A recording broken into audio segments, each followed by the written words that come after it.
నమస్తే, తెలుగు వన్ న్యూస్కి స్వాగతం.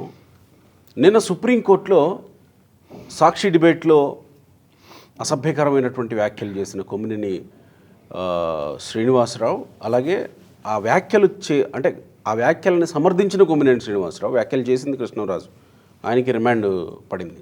అది కొమ్మినేని శ్రీనివాసరావుకి బెయిల్ వచ్చింది. బెయిల్ ఇస్తూ ఇది భావ ప్రకటన స్వేచ్ఛ, పైగా ఆ జర్నలిస్టు అలాంటి వ్యాఖ్యలు చేయలేదు, సమర్థించలేదు అని సుప్రీంకోర్టు వ్యాఖ్యానించిందని సుప్రీంకోర్టు బెయిల్ ఆర్డర్స్లో ఉంది. దాన్ని మెన్షన్ చేసుకుంటూ వచ్చారు. ఎవరెవరు ఆ బెంచ్లో ఉన్నదంటే జస్టిస్ ప్రశాంత్ కుమార్ మిశ్రా, జస్టిస్ మన్మోహన్, వీళ్ళిద్దరి బెంచ్ ఆయనకి బెయిల్ ఇచ్చింది. అయితే ఇక్కడ కీలకమైనటువంటి విషయం ఏంటంటే, మంగళగిరి కోర్టు రిమాండ్ విధించిన తర్వాత హైకోర్టుకు వెళ్ళాల బెయిల్ పిటిషన్ కోసం, బెయిల్ కోసం నేరుగా సుప్రీంకోర్టుకు వెళ్ళారు. మరి హైకోర్టుకు ఎందుకు వెళ్ళలేదు, ఆ టెక్నికాలిటీస్ ఏంటో తెలియదు. కానీ హైకోర్టుకు వెళ్ళకుండా నేరుగా సుప్రీంకోర్టుకు వెళితే సుప్రీంకోర్టు హైకోర్టుకు ఎందుకు వెళ్ళలేదు అని ప్రశ్నించలేదు, నేరుగా బెయిల్ ఇచ్చేసింది. పైగా కింది కోర్టు ఎలాంటి షరతులు పెడితే ఆ షరతులకు లోబడి బెయిల్ ఇవ్వాలని ఆదేశించింది. అయితే ఇది చంద్రబాబు నాయుడికి చెంపపెట్టు అనేది జగన్మోహన్ రెడ్డి నిన్న చేసిన ట్వీట్. అసలు ఈ బెయిల్ ఎలా వచ్చింది అనే దాని మీద కూడా చాలా చర్చలు జరుగుతూ ఉన్నాయి. అంటే ఎలాంటి కండిషన్స్లో ఇలాంటి బెయిల్ వస్తుంది అనేది. అడస్మిల్లి శ్రీనివాస్ గారు ఉన్నారు, ప్రముఖ రాజకీయ సామాజిక విశ్లేషకులు. దీన్ని కొంచెం సామాజిక కోణంలో చూసే ప్రయత్నం చేద్దాం. నమస్కారం అడస్మిల్లి గారు. నమస్కారం అండి. బెయిల్ ఇవ్వడానికి ఆయన అర్హుడే, ఆయన ఎటువంటి కామెంట్స్ చేయలేదు, సమర్థించలేదు అనేది సుప్రీంకోర్టు కామెంట్. ఇక్కడ సుప్రీంకోర్టు ఇన్ ద సెన్స్ జడ్జిలు చేసినటువంటి కామెంటు, బెయిల్ ఇచ్చారు. ఇది చంద్రబాబుకి చెంపపెట్టు అని జగన్మోహన్ రెడ్డి లేదా వైసీపీ క్యాడర్ ఎలాగూ అంటది, అది వేరే విషయం. అయితే ఈ బెయిల్ వచ్చిన విధానాన్ని ఎట్లా చూడాలి అంటే ఇప్పుడు ఎలాగంటే అండి, ఎవరిని శాశ్వతంగా లోపలే ఉంచలేరు. ఖచ్చితంగా రిమాండ్లో. ఎందుకంటే జగన్మోహన్ రెడ్డి బందిపూడి దొంగ బయటకు వచ్చేసిన తర్వాత ఇంకెవరికైనా బయటకు వచ్చేసి మళ్ళీ కోర్టుకు ఆ వాయిదాలు కూడా ఎలా పోతుంటే ఇక్కడ అందరూ ఎలా చూస్తున్నారు ఏంటండి. అటువంటి పరిస్థితుల్లో మనం ఎవరో శాశ్వతంగా లోపల ఉంటారని అనుకోకలేదు. ఖచ్చితంగా ఉండరు కూడా. ఎందుకుంటారు? ఇప్పుడు న్యాయస్థానాలు డెఫినెట్గా కన్సిడర్ చేస్తాయి. ఇక్కడ ఎవరికన్నా విచిత్రంగా అనిపిస్తాయి తప్ప అభ్యంతరం ఏముంటుందండి. న్యాయస్థానాలు చెప్పిన తర్వాత అభ్యంతరం ఉండదు. ఎవరో కూడా న్యాయమూర్తులు ఇచ్చిన ఆదేశాలను కానీ తీర్పును కానీ ఎవరు కూడా ప్రశ్నించరు. చర్చ మాత్రం చేసుకుంటారు. ఆ చర్చ ఏం జరుగుతుందంటే, కొమ్మినేని శ్రీనివాసరావుకి మంగళగిరి కోర్టులో అతనికి రిమాండ్ విధించారు. బెయిల్ ఇవ్వలేదు ఆయనకి. సాధారణంగా ఏం చేస్తారంటే నెక్స్ట్ ఆ హైకోర్టుకి వెళ్తారు. హైకోర్టుకి వెళ్ళినప్పుడు అక్కడ కూడా పని జరగకపోతే సుప్రీంకోర్టుకి వెళ్తారు. ఇది ఒక ఆర్డర్, ఎవరైనా చేసే పని అదే. ఒకవేళ ఎవరన్నా హైకోర్టు కాకుండా నేరుగా సుప్రీంకోర్టుకి వెళ్ళారనుకో, ముందు మీరు హైకోర్టులో చూసుకుని రండి అని చాలా ఈ మధ్యకాలంలో చాలా వెనక్కి పంపించిన సందర్భాలు ఉన్నాయి. అంటే కొన్ని విచిత్రమైన సంఘటనలు, పరిణామాలు జరుగుతూ ఉన్నాయి ఈ మధ్యకాలంలో. ఏంటంటే అసలు కేసు నమోదు అవ్వకుండానే ముందస్తు బెయిళ్ళు వస్తున్నాయి. ఇప్పుడు సాధారణంగా మనం జడ్జి గారు కోర్టుకు వెళ్ళి మా బెయిల్ ఇవ్వండి అంటే, నీకు దేని మీద ఇవ్వాలి, మా టైం వృధా చేయక నీకు ఫైన్ చేస్తాం లేకపోతే అని బెదిరిస్తారు కూడా. అంతే కదా, వాళ్ళ టైం వేస్ట్ చేసినట్టు కదా. మనకు దేని మీద ఇవ్వాలి? వాళ్ళు కేసు ఏదైనా ఉంటేనే బెయిల్ ఇవ్వాలి. కానీ ఎవరికో మిథున్ రెడ్డికో ఎవరికో మరి అలాగ వచ్చినట్టు వీళ్ళని ఏమనకండి అని చెప్పారు. మిథున్ రెడ్డికే కేసు నమోదు, ఇది ఇలా కేసు నమోదు అవ్వకుండా వాళ్ళు ఆశ్చర్యపోరు. కేసు నమోదు అవ్వకుండా బెయిల్ ఏంటి అన్నారని వార్తలు వచ్చినాయి. అంటే మనకి ఇప్పుడున్న ఎవరిని నమ్మలేకపోతున్నామండి బయటకు వచ్చిన వార్తలు. ఇప్పుడు అంటే అది బెయిల్ కాదు కానీ రిలాక్సేషన్ అయినా సరే ఎలాగిస్తారు? కేసు నమోదు అవ్వకుండా ఇప్పుడు అదనే ఎలాగిస్తారండి. కానీ జడ్జిలు వాళ్ళ ఇష్టం. ఇది ప్రజాస్వామ్య దేశంలో అది కుదరదు యాక్చువల్గా. మరి ఇంతగా ఆ మెయిన్ లేని దెబ్బతినిపోయింది. ఈ దేశంలో ప్రధానమంత్రిని విమర్శిస్తారు అన కదా. అత్యున్నత దర్యాప్తు సంస్థలో సిబిఐ, ఈడీ, ఐటీ, ఇన్కమ్ వాళ్ళు ఏమైనా పొరపాటు చేస్తున్నా లేకపోతే వాళ్ళ లోపాలు ఉన్నా వాళ్ళని విమర్శించే హక్కు ప్రతి ఒక్కడిగా ఉంది.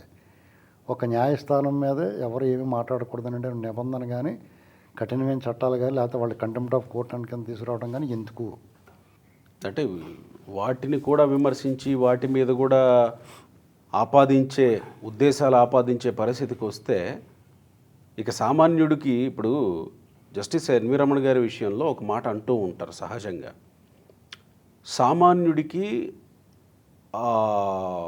ఒక నమ్మకం, ఒక భరోసా, అతిపెద్ద నమ్మకం ఈ దేశంలో లేకపోతే ఈ సృష్టిలో దొరికేది ఎక్కడంటే కోర్టుల్లోనే. ఖచ్చితంగానండి. ఎందుకంటే అది సామాన్యుడికి ఈ దేశంలో న్యాయస్థానంలో మాత్రమే ఏదైనా ఉపశమనం దొరుకుతుంది ఎవరికన్నా. అది ఇప్పుడు లేదు.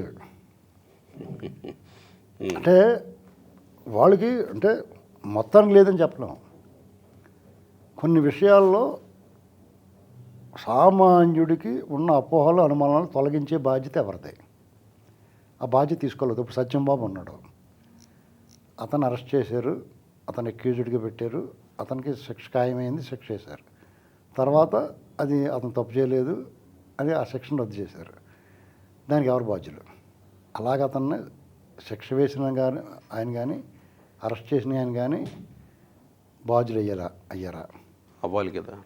ఇప్పుడు అతను తన శిక్షాకాలంలో గడిపిన దానికి ఆ సమయానికి పరిహారం ఎవరు చెల్లిస్తారు కదా? డబ్బు ఇచ్చి 8 సంవత్సరాల కాలం.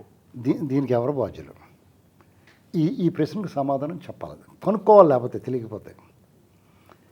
లేదా గాయ జనార్దన్ రెడ్డికి సిబిఐ కోర్టు శిక్ష వేసింది అంటే సిబిఐ కోర్టు 13 ఏళ్ళు 12 ఏళ్ల పాటు దర్యాప్తులు చేసి అనేక సాక్షులు విచారణ చేసి శిక్ష చేసిన దాన్ని టపాలమని తీసేశారు. అది ఏంటో అర్థం అవట్లేదు ఎవరికి. ఇది ఇలాంటివి అనమాట. ఇప్పుడు జగన్మోహన్ రెడ్డి 13 ఏళ్ళ నుంచి బెయిల్ మీద తిరుగుతున్నాడు, కోర్టుకు హాజరవ్వట్లా. ముఖ్యమంత్రిగా ఉన్నప్పుడు ఏదో చెప్పుకున్నాడు, ముఖ్యమంత్రి కాకపోయిన తర్వాత కూడా వెళ్ళట్లేదు. ఇది ఈ దేశంలో సామాన్యుడికి రక్షణగా ఉండి న్యాయస్థానమే. ఆ న్యాయస్థానం మీద అనుమానాలు వచ్చి అపోహలు ఈ వ్యవహారాలు జరుగుతున్నప్పుడు ఎవరిని నమ్మాలి? ఏ వ్యవస్థ నమ్మాలి? వ్యవస్థలకు బాధ్యత లేదా? ఈ అనుమానాలు తొలగించే బాధ్యత లేదా? మనం నేరుగా సామాన్యులు ఎవరైనా చూసినప్పుడు కొమ్మినేని శ్రీనివాసరావు అవునవును నేను కూడా చూశాను అని అన్న మాట వాస్తవం. ఇప్పుడు అదేనండి, ఇప్పుడు అతన్నే కొమ్మినేని శ్రీనివాసరావు విషయమే కాదు చెప్తున్నాను. ఇక్కడ కొమ్మినేని శ్రీనివాసరావు నేను 70 ఏళ్ళ వృద్ధుడిని అంటున్నాడు. కోర్టు కూడా అతను సీనియర్ సిటిజన్ అన్నట్టుగా ప్రస్తావించింది అని. అతని విషయంలో కోర్టు ఒక రకంగా అతనికి ఉపశమనం కలిగించింది. నేనేమనుకున్నానంటే అయ్యో పాపం చంద్రబాబు నాయుడు గారు కేసులో కూడా ఈ జడ్జి గారు ఉంటే బాగుండేది అనుకున్నాను నేను. అంటే ఆ జడ్జి గారి బెంచ్ మీదకి వీళ్ళు ఇలా చేసుకోలేకపోయారు. సిద్ధార్థ లోత్రాగా బుర్రలేదనమాట. ఇప్పుడు కూడా ఆయనే ఉంది. అదేనండి, ఏ జడ్జి గారు బెంచ్ మీదకి వెళ్ళాలో ఆయన తెలియలేదు. అందుకనే కోల్డ్ స్టోరీలో ఉంది ఇప్పుడు దాకానే ఆ 17A కేసు. వీటికి సమాధానం దొరికిన రోజుని ఈ న్యాయ వ్యవస్థ ప్రతిష్ట మరింత ఇనుమనిస్తుందండి. ఎందుకంటే ఇవన్నీ ప్రజల చర్చల్లో ఉన్నాయా అంటారు? ఖచ్చితంగానే. ఇప్పుడు మీరు 100 మేలు రకమైన తీర్పులు ఇవ్వండి, 100 మేలు చేయండి, ఒక్కటే దొంగ జగన్లాంటి వదిలేస్తే చాలు, మీరు చేసిన మేళ్ళన్నీ పోతాయి. ఇప్పుడు జడ్జి గారి ఇంట్లో నోట్ల కట్టలు దొరికినాయి, అగ్ని ప్రమాదం జరిగితే ఆయన నాకు సంబంధం లేదు, ఎవడో కాగితాలు ఎరిగిన కూడా తెచ్చిపెట్టాడు అన్నాడు. తర్వాత ముందు దొరికినాయి అన్నారు, అక్కడ ఏం దొరకలేదన్నారు. తర్వాత నిజమే దొరికింది, ఇన్ని వేరే అహ్మదాబాద్కి ఎక్కడో ట్రాన్స్ఫర్ చేస్తే బాబు మాకు ఇలాంటి వద్దన్నారు. ఇన్ని జరిగిన తర్వాత అతని కేసు గురించి ఎవడ మాట్లాడలేదు. ఇప్పుడు ఇంపీచ్మెంట్ ఇచ్చారులేండి. ఇంపీచ్మెంట్ ఇప్పుడు ఇచ్చారు లేట్గానే. నన్ను ఎలా వదిలేస్తారా చెప్పండి. అవును, ఈ ఎన్నాటికి సమాధానాలు చెప్పి కంటెంప్ట్ ఆఫ్ కోర్టుల గురించి మాట్లాడండి ఎవరన్నా. అంతే. ఎందుకంటే ఇక్కడ నల్లగోటు వేసుకుంటే చాలు, ఏమైనా మాట్లాడచ్చు, ఎవరైనా ఏమైనా చేయొచ్చు, ఆ స్థానంలో కూర్చుండి మీరు ఏ పరీక్ష రాసి అక్కడికి వచ్చారు అని రఘునందన్ రావు గారు ప్రశ్నించాడు. నేను కదా బీజేపీ అయినా నాకు రఘునందన్ రావు గారు ఒకసారి దీని మీద పెద్ద చర్చ చేసాడు అతను. జ్యుడిషియరీ మీద అంటే నేను అప్పుడు బాబు అతను జ్యుడిషియరీ మీద మన జ్యుడిషియరీ అంటే మనకు ఒక రకమైన దేవాలయం లాంటిదండి అది. ఆయన అడ్వకేట్ కదా, ఆయనకి తెలుసు. జ్యుడిషియరీ అంటే మనకి ఇప్పుడు ఎవడన్నా రోడ్డు మీద లాండ్ ఆర్డర్ ప్రాబ్లం వస్తే పోలీసు వాళ్ళ దగ్గరికి వెళ్తాం. పోలీసు వాడు కూడా మళ్ళీ కొరికేస్తాను కరిచేస్తున్నాడు అనుకోండి, అప్పుడు కోర్టు సరిపోతాం. మనకి దారి ఏముంది?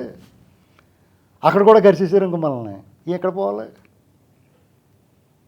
అంటే బాగా ఇంత ఎత్తు ధనం ఉండాలా ఆ ధనం ఉన్నా పని జరగదు ఇప్పుడు ధనం ఉండాలి రాజకీయ పలుకుబడి ఉండాలి దన్ను ఉండాలి రకరకాలు ఇన్ని కలిపితే దేనైనా మేనేజ్ చేయొచ్చు అని అర్థమవుతుంది ఒక్కడి మాట ఈ దేశం ఈ వ్యవస్థలో ఈ ప్రభుత్వాలు ఈ సిస్టమ్ అంతా కూడా సామాన్యుడి ఓటు ముద్ర వల్ల ఇవన్నీ సిస్టమ్ నిలబడి ఉంది పునాది మీ రాజు ప్రజలు ఆ ప్రజలకి రాజద్రోహం చేయొద్దని చెప్పి వేడుకోవడం తప్ప మనం ఏం చేయలేం అంతే కదండి ఇప్పుడు చంద్రబాబు నాయుడు గారు వృద్ధుడు కాదా 73 ఏళ్ళ వృద్ధుడు ఆయన అరెస్ట్ అయ్యేటప్పటికి ఆయన పట్ల ఆయన వృద్ధాప్యాన్ని పరిగణనలో తీసుకోలేని వ్యవస్థలో కొంతమంది బోగ్గాళ్ళకి ఎందుకు తీసుకుంటున్నారు ఇది ప్రశ్న సామాన్యుడిది అతను అనిపిస్తుంది ఏంటి ఇలా జరిగింది ఏంటి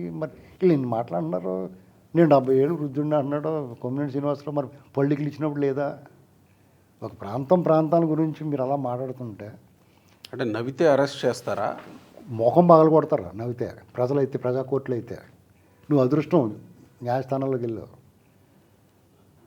ఏమంటే ఎవడరా నీకు చెప్పింది అక్కడ బుద్ధి లేదా నీకు మణిజ్యాన్ని మెత్తలేదు నువ్వు అన్నం తింటలేదా అశుద్ధం తింటున్నావా నువ్వు తింగిరి ముఖం వేసుకుని ఆడేమో ఏదో మాట్లాడితే నువ్వు దానికి అంటవా ఇలాగే జరిగితే సిస్టమ్ ప్రజల చేతిలో తీసుకుంటారు దీన్ని ఇటీవల కాలంలో అనేక తార్కాణాల్లో సంఘటనలు చూసాం శ్రీలంకలో లేదండి ప్రజలు తీసుకోకూడదు అనేది మన సిస్టమ్ అలా కాదని తీసుకుంటే ఏం చేస్తారో ఇప్పుడు మీరు విసిగిస్తే ఏం చేస్తారండి మీరు ఒకరికి చెప్తారు ఒరే నువ్వు కొట్టరా పావును అంటూ చెప్తుంటారు అటు సరిగ్గా కొడతలేదని కలిగారు అని చెప్పి కొడతారు కదా అంటే తీసుకుంటే మళ్ళీ ప్రభుత్వాలు బాధ్యులు అవుతారు కదా మళ్ళీ అక్కడ ప్రజలు చట్టం చేతుల్లోకి తీసుకు ఏం చేస్తారు మీరు చేయాల్సిన పని మీకు ఒక బాధ్యత అప్పు చెప్పిందారు మీరు ఆ పని చేయకపోతే ప్రజలు ఏం చేస్తారండి